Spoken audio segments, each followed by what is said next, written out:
一份普通兼職變225萬元巨債噩夢。近日發生一件極度駭人嘅求職騙案，一定要提醒所有想揾兼職、想賺外快嘅朋友。一名25歲少女，淨係喺網上揾一份普通兼職，最後竟然被人層層設局，誘騙借貸，一夜之間損失高達225萬港元，後果相當慘重。事主本身係大學研究助理，因為健康問題離職，其後喺網上見到兼職助理招聘，標榜時薪合理，工作輕鬆，於是即刻應徵，順利面試入職。點知入職冇幾耐，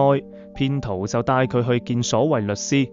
聲稱幫內地大老闆做融資，淨係需要幫手簽幾份文件，仲話係公司內部安排，絕對唔會有問題。少女一時唔設防，糊裏糊塗簽咗名，就此踩入騙局深淵。隨後騙徒即刻變面，話融資計劃出事，強迫少女負責填數，仲恐嚇如果唔配合就要賠償100萬違約金。之後更帶佢走勻3間財務公司，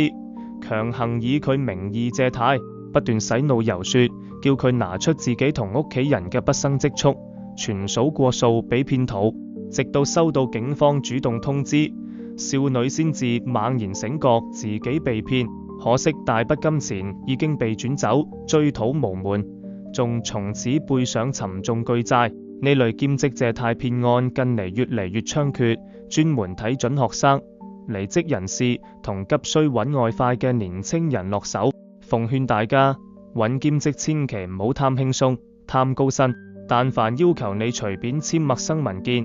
幫人融資過數、借貸填數、交出身份證同銀行資料，100%係騙局。一旦遇到有人恐嚇威逼，千祈唔好驚慌，唔好隱瞞，即刻報警求助。千祈唔好因為一時大意，招來一世還唔清嘅負債禍害。